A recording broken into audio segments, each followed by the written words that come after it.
Hello again, everyone, and welcome back to Dragon Age 2. We have returned here in Daenerys' manor, and we need to actually find where Daenerys is. We fought through his traps, etc. so far, but well, he's probably got more lined up for us, hasn't he? Let's be honest. Have we came in this room? No, we haven't came in this room yet. Oh, I should have known. It's only a matter of time before things happen. Things happen, people die, rage demons appear. The minute rage demons appear, nah.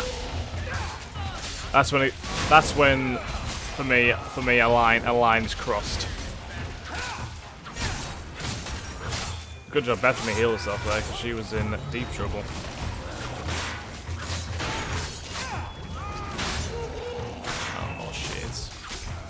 They never let up, do they? They really don't.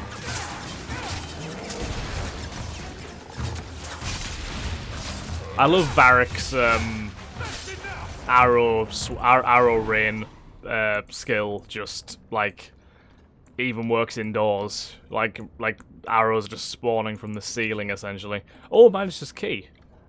Aha. So that might open something. Don't think it opened that chest. It might open a door somewhere, perhaps. Perhaps. Yeah, already came in this room, didn't we? Ah, I think I know what door it opens. It's that one up there, isn't it? I believe. So we came out here and then through there, so and then we checked that side bit. So now we go up here, and the door. Have we checked these two side places? I think we have, haven't we? I can't remember. Gonna make sure. Yes, we have. It's all good. Right, so let's have a little look inside this room here. Oh, we got ambushed from behind by an arcane horror of all things. The joys, the absolute joys. Right, we'll leave Fenris to kind of fend for himself because I think the arcane horror is actually teleported downstairs. That was not what I expected. It's like leave Fenris to fend for himself. No, this arcane horror is going to follow you. There's some heavy boots though. So in the end, it was all worth it. Because you know how much I just crave those heavy boots. I'm a big fan. Slice and dice these shades, and there we are. Gone. I'd hoped. So Daenerys wasn't here. It doesn't matter any longer. I assume Daenerys left valuables behind. Take them if you wish. I need some air. Fenris is obviously a bit dejected. Oh well, we have a chance to loot all Daenerys' stuff. Majesty Daenerys' escape. Look around before you leave. Maybe he's left like an indication of where he went. Yeah, Fenris has left the party anyway, so God knows when we'll be seeing him next. So some gold in there. Afraid we're open a Slaver Lord's cowl. Wow, that's not something I want to be wearing anytime soon, to be honest. Yeah, that's for a mage largely. Are those boots any good that we picked up? I mean, physical damage is good. +9 health is a thing, but the boots that I actually have can actually be enchanted. So I think overall, probably best to keep the ones that I have. Okay, so we don't really have any use for anything else in here, I don't think. So we'll make sure we get everything looted, and then we'll just leave. I think. Go and see how Fenris is doing. Yeah, I think this is the way we just go. Just leave this way, I think. Yeah, I'm guessing we just leave. There we go. So I wonder if we'll ever find Daenerys then, or if that was just an introduction to Fenris. I escaped a land of dark magic, only to have it hunt me at every turn. It is a plague burned into my flesh and my soul.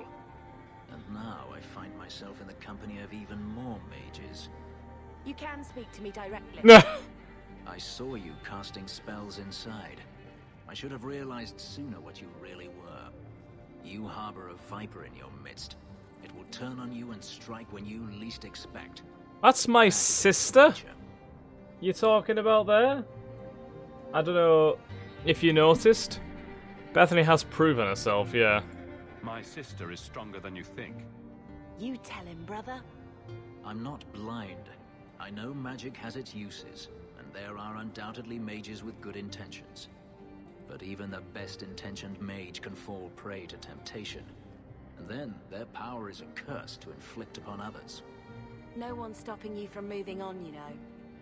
I imagine I appear ungrateful. If so, I apologize, for nothing could be further from the truth.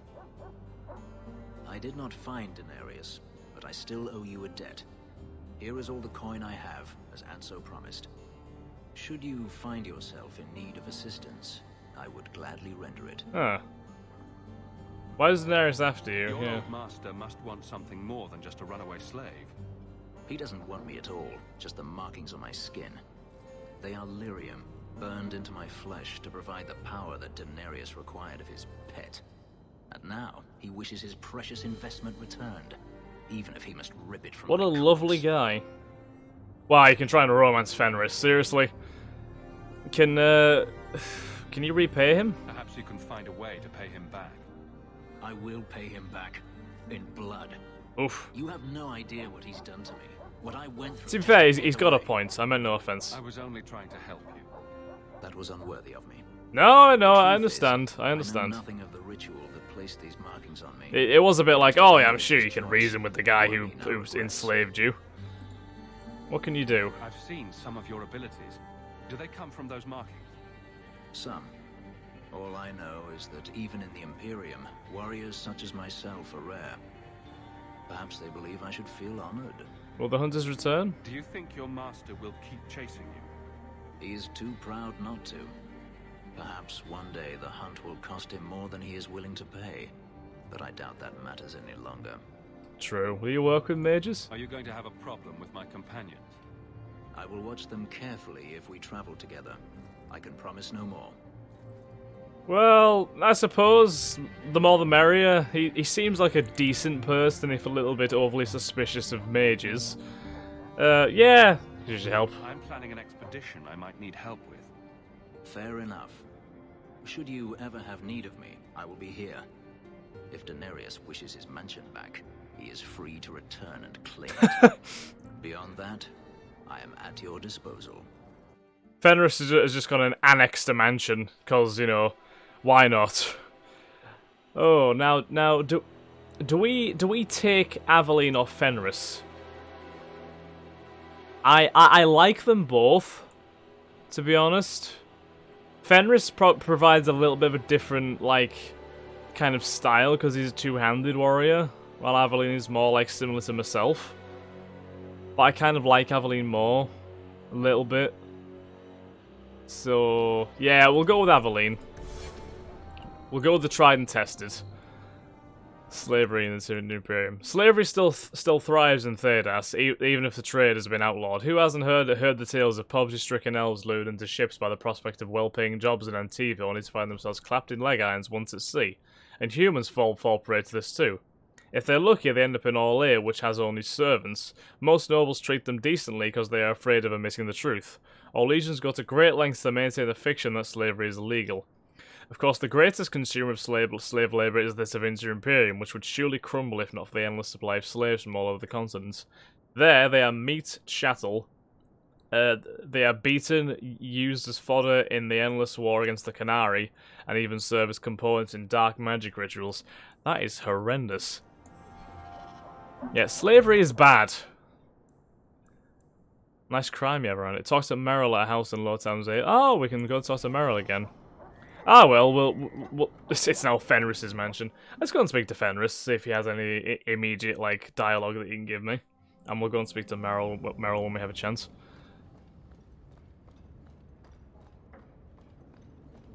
Fenris. Oh, the Imperial Chantry. There are those who would tell you that the Chantry is the same ever as it is here, that the Divine and Valroy reign supreme in the eyes of the Maker, and that this fact is unquestioned throughout Thedas. Do not believe it. They make a second commandment: magic must serve man, not rule over him, never held the same meaning within the ancient Emporium as it did elsewhere. The Chantry there interpreted the rule as meaning that the mages should never control the minds of other men, and that otherwise their magic should benefit the rulers of men as much as possible. When the clerics of Tevinter altered the Chant of Light to reflect this interpretation of the commandments, the Divine in Val Royeaux ordered the clerics to revert to the original chant. They refused, claiming corruption within Val Royeaux, an argument that grew until 487 Towers, the Chantry in Tevinter elected its own legitimate and uncorrupted Divine Valhale, who was not only male but also happened to be one of the most prominent members of the Tevinter Circle of the Magi. This Black Divine was reviled outside Tevinter, his existence an offense to the Chantry in Val Royeaux. After 4 exalted marches to dislodge these rebels, all that the Chantry in Val Royeaux accomplished was to cement the separation. While most aspects of the Imperial Chantry's teachings are the same, prohibitions against magic have been weakened, and male priests have become more prevalent. The Circle of the Magi today rules Tevinter directly, ever since Archon Nomaran was elected in 734 Storm, directly from the ranks of the Enchanters, to great applause from the public. He dispensed with the old rules forbidding mages from taking part in politics, and within a century, the true rulers within the various imperial houses, the mages, took their places openly within the government. The Imperial Divine is now always drawn from the ranks of the First Enchanters and operates as Divine and Grand Enchanter both. This is utter heresy to any member of the Chantry outside of Tevinter, a return to the days of the Magisters which brought the blights down upon us. But it exists, and even though we have left the Tevinter Imperium to the mercies of the Dread Canary, still they have endured. Further confrontation between the Black Divine and our so-called White Divine is inevitable. It's perfectly reflective of real life. Like, religion causes so much crap, and I imagine I've probably offended a couple of people with that, and I do apologise, but that is my opinion. History of Kirkwall, Chapter 3. The Canary first thundered into Kirkwall in 756 Storm during the last of the new exalted marches. The collected nations of Thedas were attempting to drive the Canary from the northern mainland once and for all. Canary armies were on the retreat, but in a desperate gamble, their fleet circled around the Amaranthine coast and landed great force near the march city of Ostwick. Their plan was to overwhelm the march cities of Starkhaven and Kirkwall. Starkhaven to block the roads leading north, and Kirkwall to block ships on the Waking Sea coming from Orlais, all in an effort to deny supplies to the Thedas armies assaulting Ravane. The attack on Starkhaven eventually failed, but Kirkwall was attacked in a daring night raid where the Canary used their leashed Sarabassa mages in an unprecedented display of sorcery. The walls were torn down, the city was taken, and for the next 4 years Kirkwall endured the most brutal occupation in its history. Writings from that time are scarce. It was not until after the city was freed that the Canary deeds came to light. Children taken from families, forced conversions to the Canary religion, and brutal labour camps. It's ironic that the old slave quarters of Lowtown, still intact after centuries, provide the perfect means for the Canary to control the city's people. When the famous Orlesian Chevalier Sir Michel Lafayette rode into the city after finally defeating the Canary defenders, he wrote, "Kirkwall is full of people with empty eyes that have had all independent thought driven from them."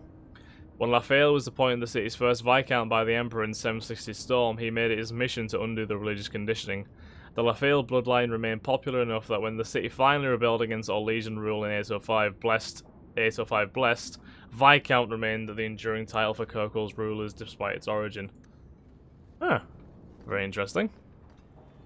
So, yeah, Kirkwall has been through some shit. Right, Fenris. Egregio Pavali. There are 6 bottles in the cellar. Wow. Denarius used to have me pour it for his guests. My appearance intimidated them, he said, which he enjoyed. Stop trying to flirt with Fenris dialogue, please. He sounds like a terrible man. You were his servant as well as his bodyguard. I was his slave. I propped up the furniture when he was so inclined.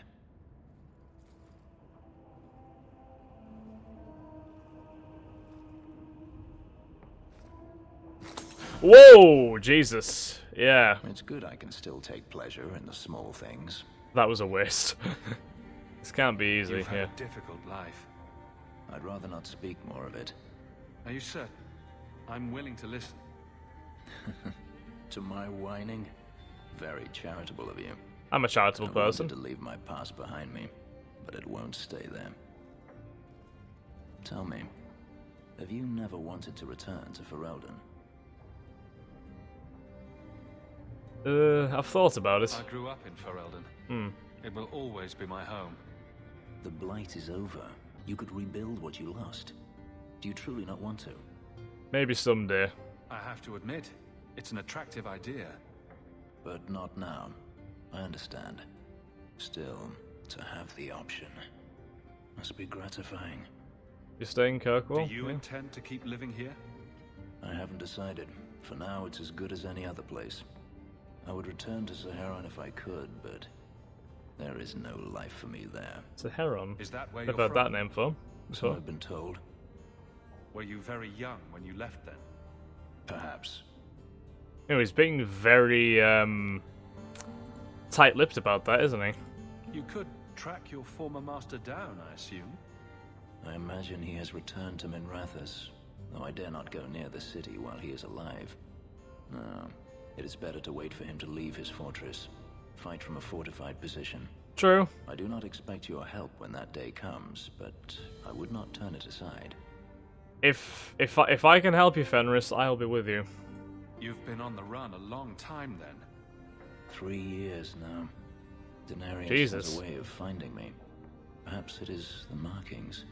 Whatever the means, it never takes him long to follow. This is the first time I've given him reason to pause. I suppose there are advantages in numbers. Haven't you sought help before? Hirelings, when I could steal the coin. Never anyone of substance. Until you.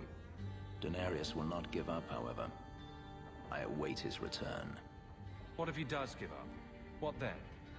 Then I go to him. I will not live with a wolf at my back. Why bother? Yeah. You won't let sleeping dogs lie. No.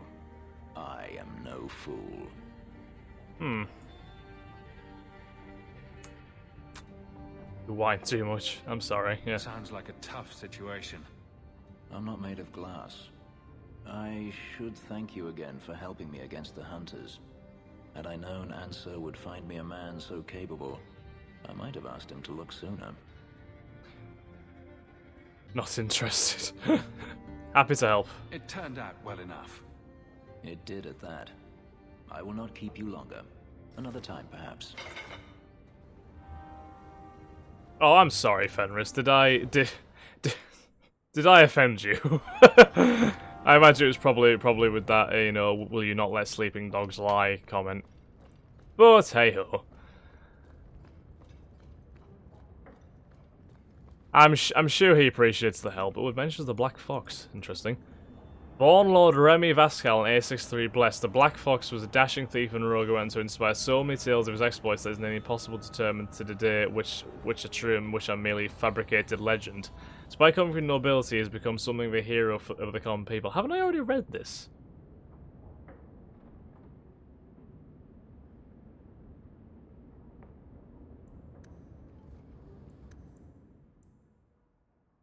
I feel like I may have already read that. No, I haven't actually. No. Yes, his initial exploits involved ridiculing the tyrannical and powerful Lord of Val Cheven. Wearing a mask, he would appear in public and disrupt the Lord's plans to the point that the Lord angrily put a huge bounty on the life of this cunning fox, the origin of the nickname which stuck. That the primary bounty hunter who took the job, Carolus, ended up becoming Remy's lifelong partner in crime, only after nearly killing him several times, one of the most popular tales told in taverns today. The story is often exaggerated to make Remy appear initially buffoonish until Carolus becomes so furious at the Black Fox's inexplicable ability to survive that the cunning Remy gains the upper hand, which impresses Carolus so much that the bounty hunter joins him. After years of terrorizing the Lord's men and falling as tax collectors, a favorite pastime of Remy's according to the old Asian commoners. Oh my god, you Black Fox is killing me. Oh! Remy was supposedly betrayed by his lover, Savannah de Montfort, in some versions of the tale of Mage of the Circle, no less, and captured.